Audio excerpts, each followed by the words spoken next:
solutions across a varied spectrum of engagement. Welcome back to the Hajj Becoming series, where we explore the deep truths and the principles that will enable you to become everything you are made to be, to do, and to have. My name is William Awana. I have actually learned a lot today, personally, from this episode, from this the Becoming series today. I have learned a lot, and I have been inspired personally. Components achieved. Resistors are 10 naira, 5 naira. Transistors 100 naira. Which you do the amplification. Transformer is just for amplification. I do the conversion. I convert the DC voltage to AC voltage. That is how I'm able to produce a power supply. That's an amazing journey there. I have the meal for myself.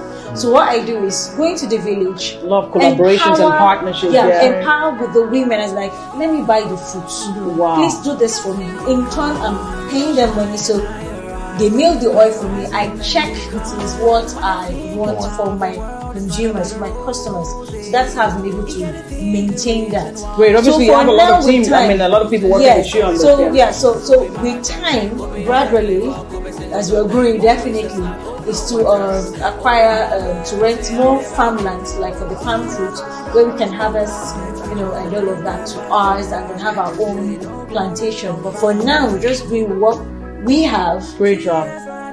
Impacting not just about us. And some people don't also know that where we are, just like you have the Google Earth, for an example, there's a dotting where you are right now that is called something right up there. So if you have the Star app or the Gazers app, for an example, you're going to see some dotting, the listings, the namings.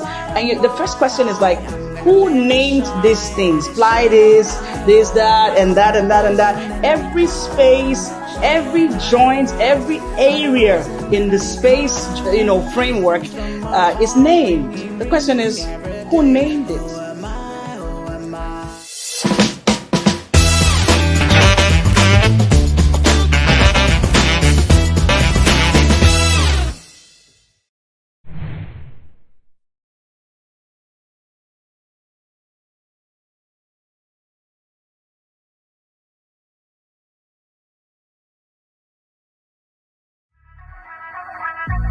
Questions from my heart, ringing every day. Who am I? Who am I?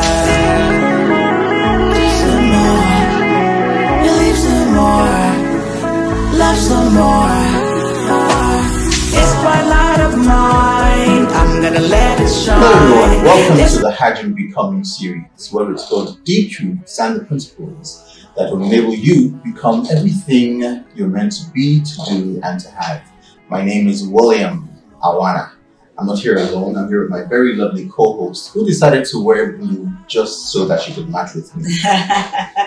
Always a nice time being with you, having conversations that will drive homegrown solutions and, of course, bear what our young entrepreneurs, African entrepreneurs, are doing across the globe. Today, we are going to be talking with two young women, very driven, amazing stuff they're doing right here in Africa.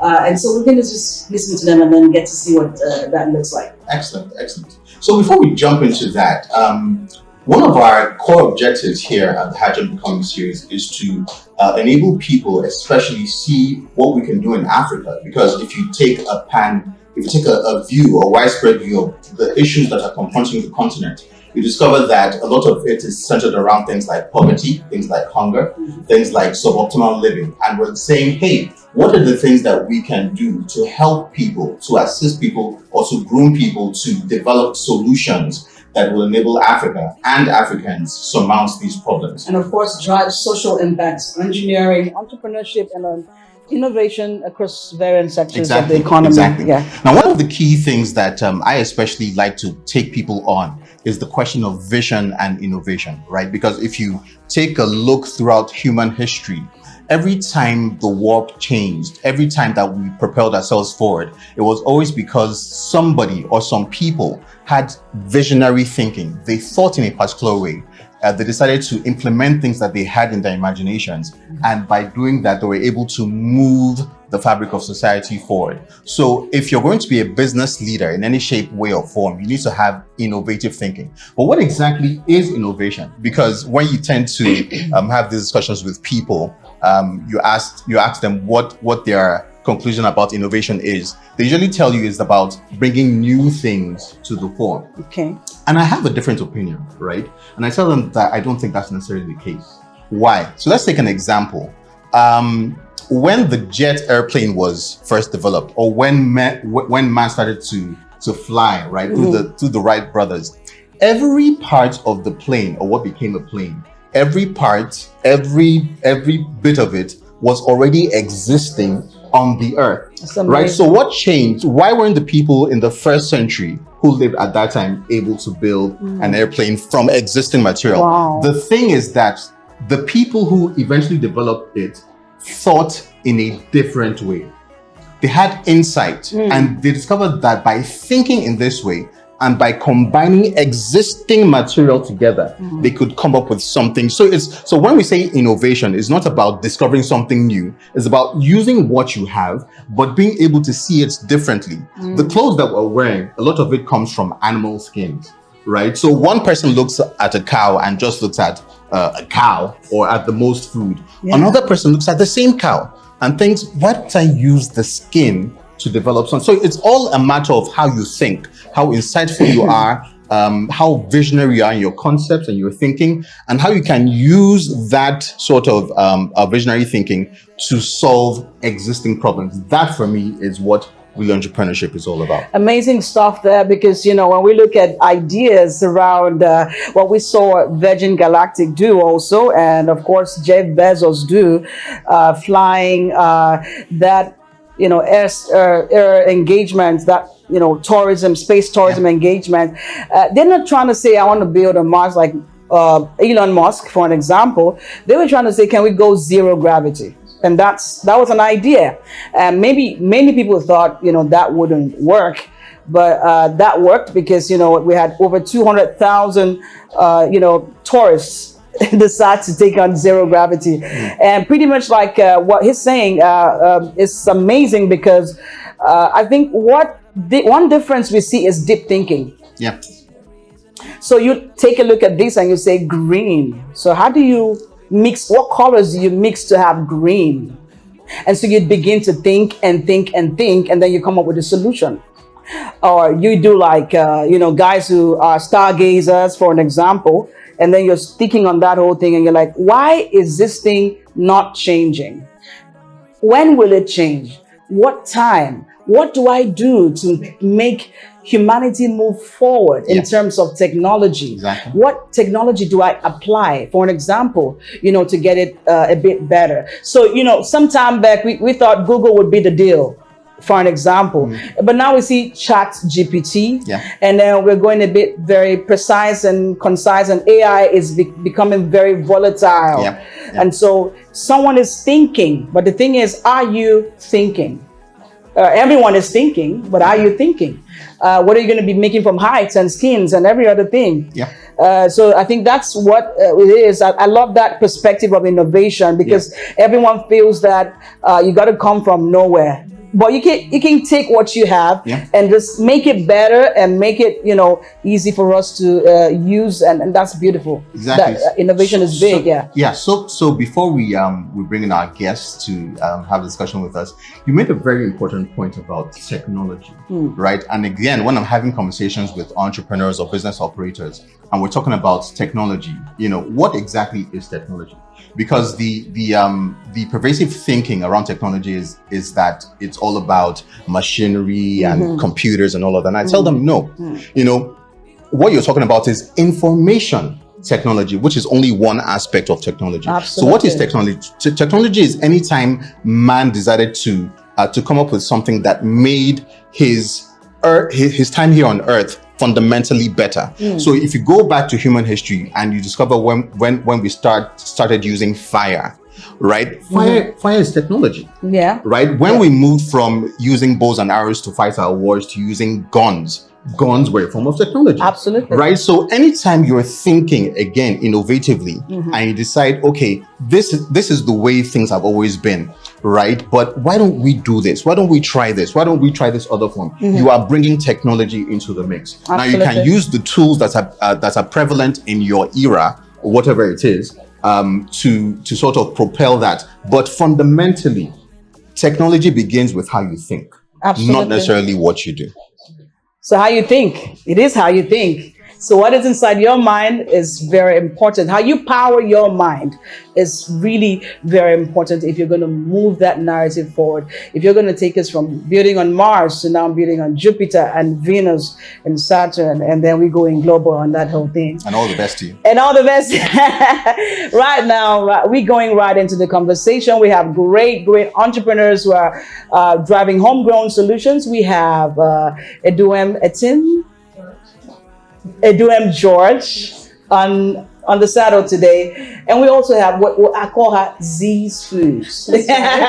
Straight to the point, Z's Foods. You know what I'm saying? She's got great stuff she's doing, and we'd like to know more about what you're doing. You have 9 products. How did you get? How does this even happen? Well, actually, thank you for this opportunity. I love food. Not just food, but good food. So even while I'm eating, there's a spoon in my mouth. I'm like, curry, pepper, that's rosemary, that is. So I'm already calculating what makes up that meal. So with that on the side, and then first of all, I'll give credit to my dad. He exposed me to cooking early and preserving of food. So even while I moved over to the university, traveling, I got to know what's going on in the south, what's going on in the east. For example, our Gary. I prefer Akwa Ibom Gary to that of the east and that of Port Harcourt, to say. Not because they're not good, but because ours is very dry. We take our time to dry it very well, so it stays longer and we're enjoying it. But yes, based on their own culture, they do it, and before you know, you're buying it. Your mind then as a student, this should take me for a couple of time, right? But by the time you look back and it's so bad, it's painful. So then with experiences with other people, when you got talking, this one's coming from the west, brings Iru, this one I'm like, okay, I love to explore. Great job. Yeah, so with that, I got to know exactly what's going on. And then even when I graduated, I'm home to now see what's going on in the market, especially with the traders, what they do. For example, like our red chili and cumin pepper, they add soft just to increase the volume. Wow. So they can make more profits. But at the end of the day, it is detriment to our health. So I decided, actually, I started with selling of Gary, and then I went to the rice. But I said, let me try spice. Now, spice in the sense that it is not supplied with spice. First of all, let me try it. And then I did that. The response I got from the red chili and the cumin pepper, something's going on here. So over the years, I've been in business for the past 6 years now. So with time, I found there are people actually who are looking for pure pepper, pure turmeric, pure ginger. Like, just give it to me in its natural form. So with that, I explored other products and everything. One of my mentors had to calm down. I'm like, okay, calm down. So I said, I have something for yourself and stick to it. And then maybe you can still do the rest, but stick to this. I was like, okay. I decided to go into spice. Wow. When did you say that? Yes. Look at that. This ginger. Wow. And then as turmeric, can you help with that? Yeah. Okay, no. This is cumin pepper. Wow. This is paprika. So why do we call it cumin pepper? That is the funny part. I don't know why I grew up to know cumin pepper. Yeah. So and then there's this unique thing about it. The name sells for itself. It says that cumin pepper is hot. So the first thing is, are you sure it is cumin pepper? Yes, it is. So when they get to use it, they're like, hey, this is what I know it before. Then What do you have there? yeah, this is paprika, what we know as tatache. Okay, Mhm. all in one. Yeah, this is red chili, and Okay, so the idea was just give me the pure form of Give me the pure it form. in a singular frame, That's right. rather than mix it like all those, so it's like a yeah, thing. that kind of thing. And then you get to use it for different types Different of types of meals. stuff, yeah. Yeah, so like the tatache and the cayenne pepper known as shombo, I had to do this because of to reduce the farm loss, post-harvest loss as it is. Yeah. So there are people that, for example, the very time you would see fresh tatache In the market, that's right. you're getting to that period. So Yeah. now you get to enjoy this in its dry from any time. Yeah, so that's the innovative part of it. So while trying to solve the problem of getting it from farmers, there are a lot of people. There's a loss of farm produce and all of that. So I decided to okay, why are selling to those who are retailing? Can I have for production? Making it available now in dry form. So in all of this spice thing is actually what made me go into this herbal tea. This is made up of pure thyme and mint leaf. It's good for the body, for both male and female. It helps to relax the nerves. This is for women in particular. This is Ijebu Gari. Okay, so another one. Yes, another one there. Yeah. So you get to for the tea for the women, if you are menstrual pain and everything, it helps to relax. And it's natural. From the oil. We are proud of this.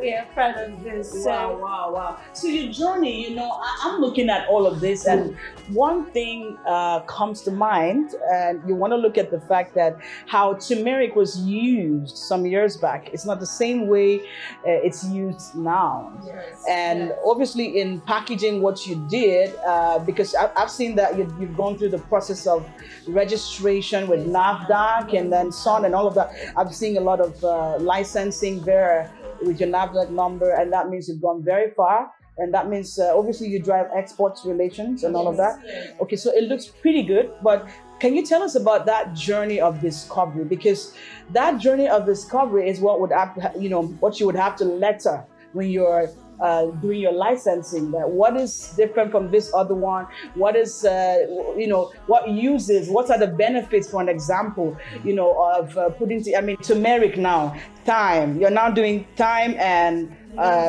mint leaf, right? Yes. So it's like mint leaf is like some lovely stuff we have here, and most of the times we use it for rice and stew and the rest of that, and seasoning outrightly, but this time we're saying tea, so can you give us a broad way framing on that journey, discovery journey? Let's start with this. Back in the days, let's put it this way, before we got into medicine in tablets and all of that, if we want to really be sincere with ourselves, it is actually the herbs, the spices that they were using and surviving on. So I'm not disputing the fact that we can't use the tablets and whatever, but can we go back to the natural, as in more of this is the natural form, it's not adulterated, nothing, it's still it's pure, it solves the whole thing. And then because of thanks to those who went ahead first of all to innovate the herbal thing, that gave way to us to sit down and put one or two things together. Already I'm on something else, making use of honey, ginger and turmeric. I'm still working on it.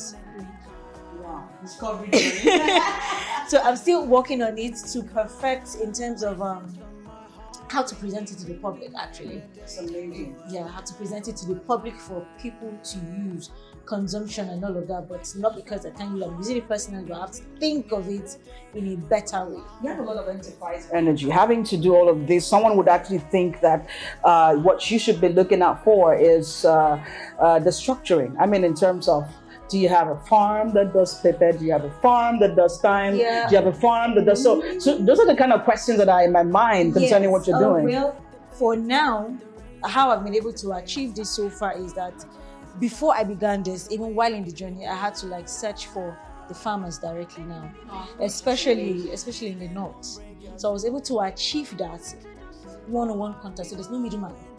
So it's more of like, it is I, Joy, that needs this thing from you. Please, I want this. Because one, apart from that, there are different species. So, and then there are different practices in the farming. So I want the one that gives me what I want because of my customers. And my name is on the line. Joy, I know you for this. Please don't. Please, you've changed or something, but I don't want that to happen. So far, for like the palm oil, what I've been able to do is that I don't have the meal for myself. So what I do is go into the village. A lot of collaborations and partnerships. Empower with the women. It's like, let me buy the fruits. Wow. Please do this for me. In turn, I'm paying them money. So they mill the oil for me. I check it is what I want for my consumers, for my customers. So that's how I've been able to maintain that. Great. Obviously, you have a lot of team. A lot of people working with you on this. So with time, gradually, as we are growing, definitely is to acquire, to rent more farmland, like for the palm fruit, where we can harvest, and all of that to ours, and then have our own plantation. But for now, we're just doing what we have. Great job. Impacting not just about us. So for me, two key things stand out about listening to her very key, and I'm just replaying a lot of things, lots of previous conversations I've had with entrepreneurs, right? And one of the issues that we're frequently having, because when we're talking about business operations, the focus tends to be, okay, I have this product, I have this service that I want to deploy to the market. I want to sell it at X value, and I want to get Y in return, right? But most of them are not thinking strategically. Which is what I'm perceiving that she's doing. Absolutely. First of all, because in strategy, when we're talking about strategy, there's something called unique positioning. Yeah. Right? Because the prevalent thinking is, okay, I want to have the best product. I want to have the best service. Right? But best, what is best? Best is relative. What is best for me can't be what is best for her. Right? So rather than positioning yourself to say, I want to be the best, rather leverage on, I want to be unique. Now, what is that thing in the product or in the service that I'm offering that allows me to position myself as a unique entrepreneur? Because that's the value that you're giving to people. So that's the first thing, which I want to really enjoin all the entrepreneurs out there, especially if you're new or you're aspiring. This is the way to think. This is the way. The second thing I picked up is the concept of value chain, which is another thing that we don't tend to think about as seriously as we should, right? So we talked about, okay, what is in your mindset about getting to it at source? Because the major companies, they have colonized, if I should use that word, the entire value chain. Absolutely. They have the farm. They have the factory, they have all the way to the market. Absolutely. Right? But most of us are concentrated around, a product, which in reality is a derivative that is coming up from something. So if you don't own that source, you'll be stuck in middleman phase or middleman mode. And anything that happens from the consumer end or from the manufacturing end can squeeze you out. So value chain analysis, strategic thinking, unique value propositions are always very key when you're thinking about it. And I really must commend the fact that you've been able to drive a strategy around the connected economy, which is what is really important in what you're doing, and the variant frames of being able to explore varieties as it were, and also decide to mix on the go, and commodity exchange stays a big game in the market trend for fast moving consumer goods and the rest of the frames. So for when you look at what happened between Egypt and Rome, sometime back in history, you want to look at the fact that that transaction was clearly about commodity exchange. You understand? So, like you said, you grew up to hear Cameroon pepper. It's like, can't we put it together and start exchanging? So we have a lot of afang. Where do we own afang? These are the questions you want to ask. So when did we own afang? Where is it found more? You understand? So these are the things that you want to look at when you talk about commodity exchange. This is big. What you have as variety today is really big for commodity exchange. And even if you were to do mixed spices, like put all of them together, it still look good in that whole thing. And that, like I said, for Egypt was a big game changer for them sometime back in history. So going right back to the second woman. Today we're getting a bit partial. I don't want to be partial to do that. It's just because I believe, like Maya Angelou said sometime back, that at some point it wouldn't really be about if you're a woman. No, I don't like that whole thing of give it to me because I'm a woman. No, give it to me. Make me own my stage. Let me in on my stage because I'm giving you what it's supposed to be. I have a lot of capacity. I have homegrown solutions and I'm serving. So don't do it because I'm a woman. So that's not the seat we're on today. We're on a seat where we have women who have decided to take on that whole thing, and they are moving in that energy to be able to drive these solutions. And also to quickly add to that, I don't know if you recall, we're at a conference sometime about African Women Impact Summits, right? And there was something very amazing. One of the guest panelists said, right, that you can't drive a car operating on only 2 wheels. Absolutely. You need all 4 wheels. So like if you're only focusing on male entrepreneurs or the male segment, right, you're only bringing half your strength to bear to the battle. Leverage all the opportunities. Leverage everybody who has ideas, male, female, whatever it is, because it's going to take all of us to and coming back to that, you're looking at the fact that Africa stands on one foot invariably, like right now. If it's its framing is around lack of political participation for the women, economic involvement for the women, etc. Because when you come right down to policy implementation and policy engagement, you're looking at the fact that the women take on a lot more, a lot more of that social impact frame, whether in the markets, whether in the MSME sector, for an example, and etc.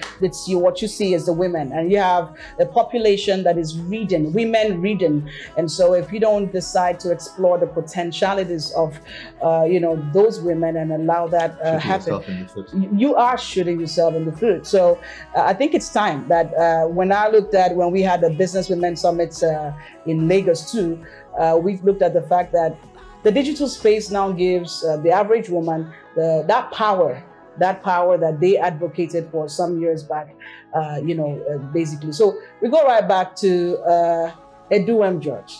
Edu M. George has a lovely, lovely idea. Do you know about the idea? Can you imagine the idea? The idea is like a global idea. Oh my God, look at that. It's like an idea for the government should actually, prefer. Can you tell us about it? All right, thank you so much. I am very excited to be here. My absolute pleasure. Once again, my name is Edu M. George, and I am a nurse. I believe I was born for this because if I had to choose what to do again, it would be nursing. I find a lot of satisfaction. I find a lot of fulfillment in the interactions that I have with the people that I serve. I got to know that every human being is a community. And so meeting one person gives you access to very many other people, and interacting with them at that level, giving them the value, the respect that they deserve, also develops you, also helps you to do better what you do. And so I represent Virtue's Touch Care Homes, and maternity, it is a service for the elderly. When people think elderly, they think very vulnerable, fragile people. But in a short while, in about 10 years, as projected, we're going to have a lot of people, over 23% of our population, 65 years and above.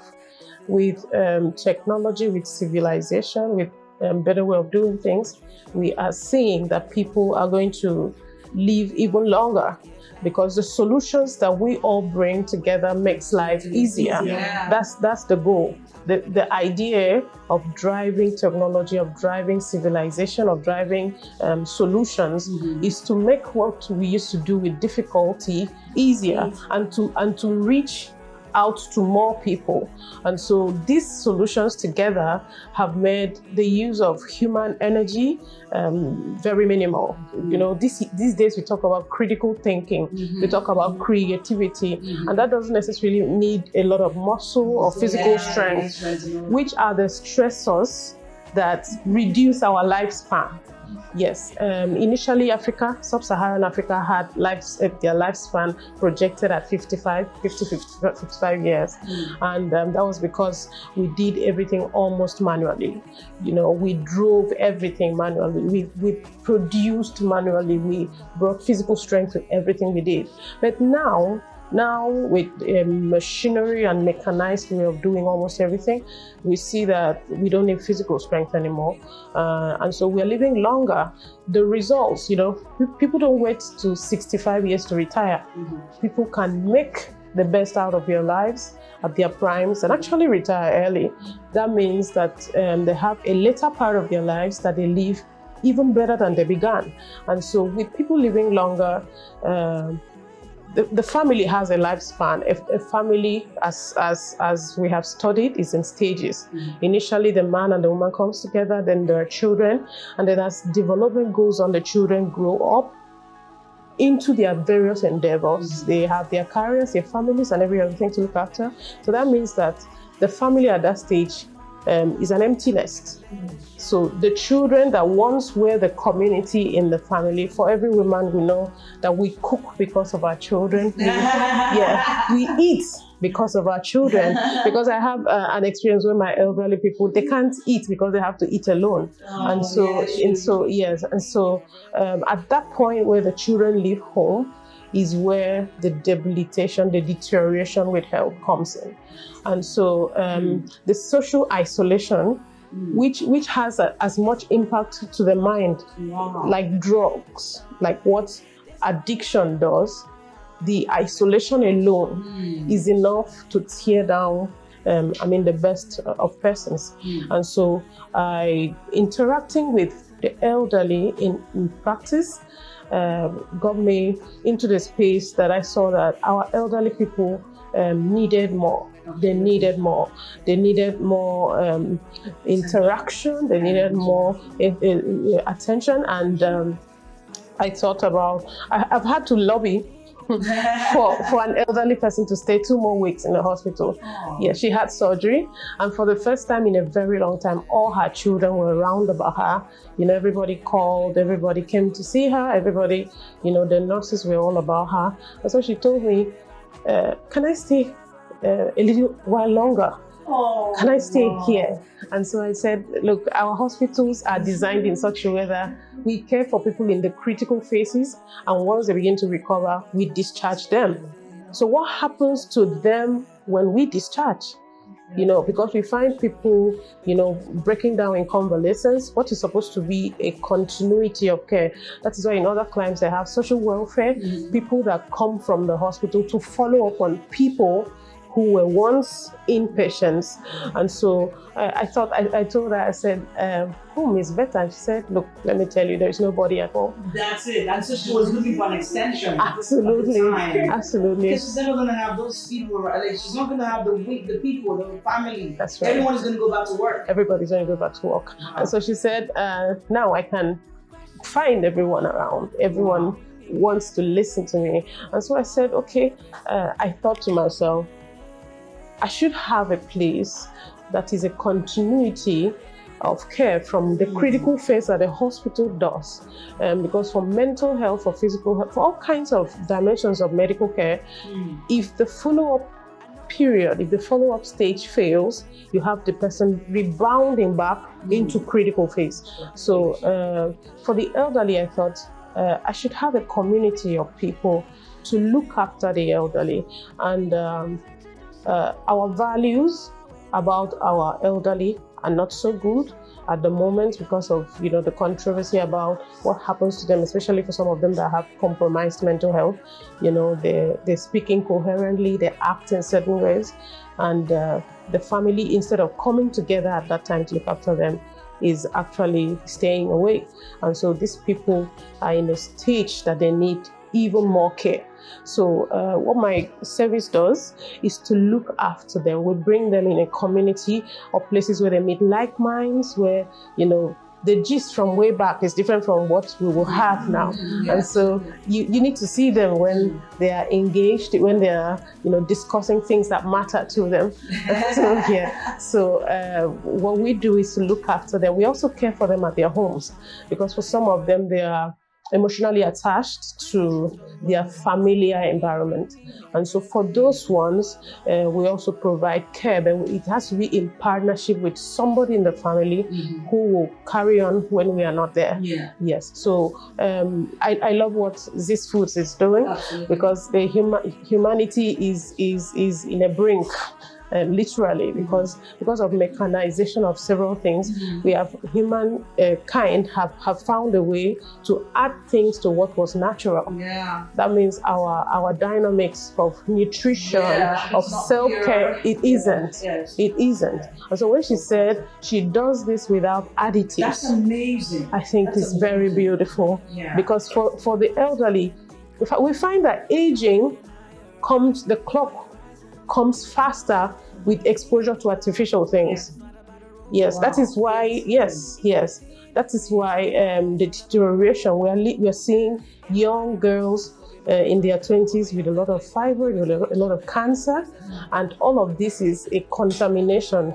It's a strong word, but that is what it is. We don't have food in their natural forms, and so we are feeding toxicity daily. And so for the elderly, we see that taking them back to the natural, to healthy, as far as diet and medication is concerned, is the key thing that is needed to bring them back to optimal health. You'll be surprised to see a totally dependent elderly person in 2 weeks standing up again to do for themselves basic self-care. It's just a build up of what they have gotten in the period. Great job, well done.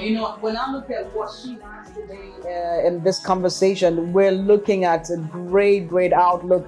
It shows us that every person you see on the streets, every person you see out there has a lot inside. And if you just sit like this and ask them, what do you have? Everyone has a story and they have a solution they're bringing to bear.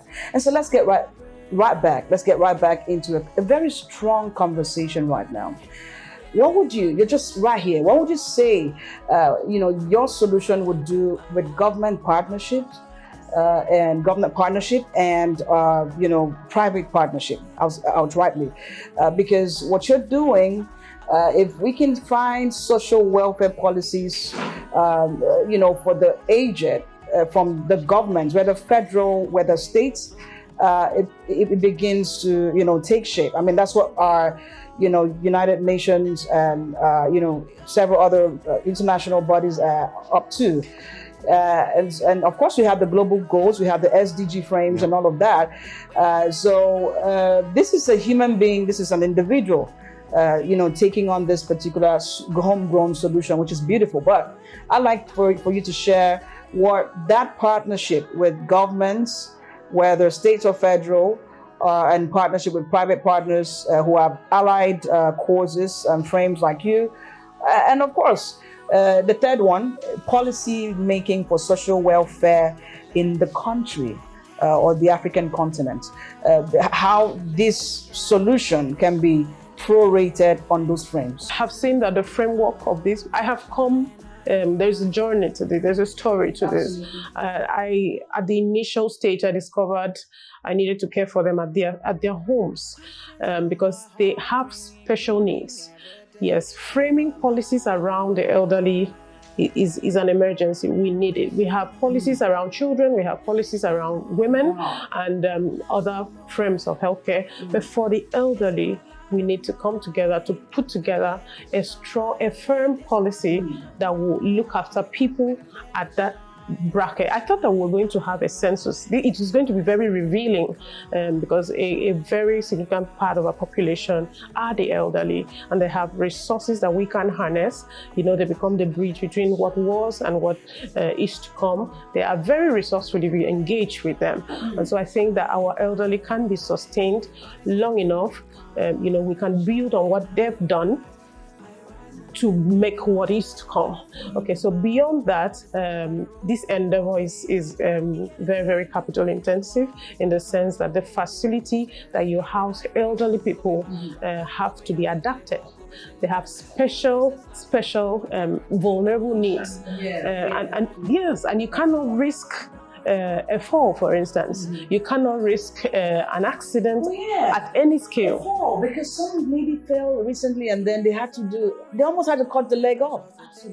Absolutely. So yes, surgery. Yes, to restore her. That's right. So what was supposed to be a solution can be a problem very quickly. There is nothing glamorous about this. It is a service-driven. It has a standard to it. So you have specific facilities at specific places to protect them, just like we would have a daycare for children. In this case, their toilet facilities are adapted differently, their bedrooms are adapted differently, their bathrooms, their floors, for instance, the lighting, for instance. So all of this requires a partnership. I have gone into, talks in need of collaboration, because I am open for this. If I can have the life to see how elderly people will be cared for, I think I'll be satisfied. We need private partnership, we need government partnership. If they provide facilities, if they provide funding to set things in order, this is going to up the service that we're going to be able to provide. Yes, and it's going to drive a whole new level of employment. We have young people that we currently train to be caregivers. Caregiving is a different kind of endeavor. So we do not need people who are in there just for money. If you are in there for money, you'll be a problem. And so we have to train people, expose them to the values that matter to us, and then let them into the field to do this. And so these certificates in caregiving, they can use them anywhere outside of the country, So we are also empowering, young people to get into this and to drive their lives from there. So don't go away. We're still right here at the Hajam Becoming series, your TV series where we explore deep truths, deep insights on homegrown solutions, and of course what people are doing around innovation, entrepreneurship, and across a sector, a variant sector frame that would help people, get better, get inventive, get innovative, and help people move a notch higher. So we're going right back into one big thing before we stop by to see what our model mentor has for us this episode. In this episode, I know he's on standby, and so we'll be looking right into the Zoom session to know exactly what we have for this particular episode. But just before you go right into that, back to you. Time tea mixer. So now time tea mixer. That's a lovely name though. Z's Food. Time tea mixer. Oh my God, that's an amazing concept. Oh, tell us about time tea. Time tea. How does it? What are the benefits? Okay. And what is going forward? What is the outlook for you in terms of partnerships, government partnerships? Private persons, individuals who would like to explore commodity markets? Okay, so far so good. Based on the level at which we are right now, we are open for investors, for partnership, be it individual or government, because the truth of the matter is there's a lot of food waste going on in the country as a whole. So if we are able to explore more farmers, not just from one certain area of the country, but from other places, and then we're able to like harness them, aggregate them into groups, in clusters. That's a revealing one there. Yeah. Food waste. Food waste. Can you tell us about that? Okay, for example, now over here in the, if you go into the market, you'll be amazed about the basket of oranges you see, because they could not sell. And tomatoes in the north. Wow. So even from the local farmers here as well, because of what? The buying power is not there for people to buy it fresh. So that is where we come in now, to buy them without us like, okay, you sent some to the market, can we have this rest? That's revealing again. So storage becomes an issue and processing becomes an issue. Yeah, so storage is a problem, processing is also a problem, because in processing, we are looking at the capacity of the machines to start with. So if you don't have a bigger capacity, so even if you get what you want from the farm, it would have to like take you like a couple of days to achieve what you want at the end of it. So you still have waste. Oh gosh. So we are open for that, for investors and all of that, so as to enable us to expand now our reach in terms of harnessing all the natural things we have from the farmers, reduce the food waste, convert it to a table, and then not just for the people to walk into the supermarket to access this, but for other people in the market too, in the sense of making them in sachet forms. Right. So that is, we've penetrated that, we've tested that, and so they are waiting for that actually. So make them available in sachet form, and they're ready to have it. Wow, if we're going to be on this table to talk about this whole thing, then we have to dissect manufacturing, production, processing, Pricing. packaging, pricing, Business models. market strategy. Oh my God, that's a lot. So That's a lot. We've done And all of transportation that. also. Yeah, so we've looked at all that sector, and we are like, okay, all we're waiting for is just the money. We've done that, we've done our research, we've done the planning, we've documented it. Okay, this is how we're going to do. If this comes in, this will solve this, solve that. Like that, connected. But at the end of the day, the truth is, people are going to be employed. Yeah. Great, Money's coming back great. to the youth, like we're engaging them. Not just the youth, even the women in the village, as I said, for the palm oil. For those who even want to go back into farming, like, there's somebody out there that needs my products. Let me, farm for her and for any other person. Okay, let's get right back into this now. Firstly, we are looking at Africa now. So it looks like we have a very big issue here. Yep. And it looks like we have institutional voids across all sectors. And so we know that these steps you're taking is going to just move us further. And we need more people, driving these solutions across sectors. If you sit there and drive processing problems and drive solutions around manufacturing, around power, around brand trust, around packaging, logistics. Yeah. Yes. So, as we're talking, I was just listening to, these very amazing conversations, and the critical issue that kept replaying in my mind was, how come so many great ideas are not seeing the light of day? Right now, if you take an example, a Facebook, why was Facebook successful? Not many people know that for the first 7 years of their existence, Facebook didn't record a single dime in revenue. But they were able to pay salaries to operate and all of that because they have this industry of venture capital. Now, So the way things operate over there in Europe and America is quite different, right? Because if someone drops the ball on, say, funding, there are 10,000 other people to pick it up. who are So able. you can't even lose money, as it were, right? But here we live in one of the very few locations on earth where we actually develop real liquid capital, It's an because emerging economy. there are people in this continent that can fund these things without even blinking an eye. But You there. for their mentality, right, as investors tends to be either into the capital market, right, or offshore. Very few people are looking inward. So that is one of the key things that I think needs to change, and needs to change very quickly if we're going to be able to develop our own homegrown solutions. Because at the end of the day, this is our continent, this is our home. What do you think? Fantastic. I think that conversations like this will bridge the gap, the knowledge gap between what you're saying and what is. What I do, for instance, is the 21st. This is where money from healthcare will come from. Absolutely. In the next decade, we'll see that care homes and care for people with disability will drive the revenue that an entire sector, will see. We'll see. So not just medical tourism, but caregiving. That's is true. a big, of course, that's what we're seeing in individualistic nature. So thank you very much, Steph, for having us today. It's been an amazing conversation with Fantastic. this Time Tea Mixer, Ziz Food, and this wonderful person. She's an amazing entrepreneur. Absolutely.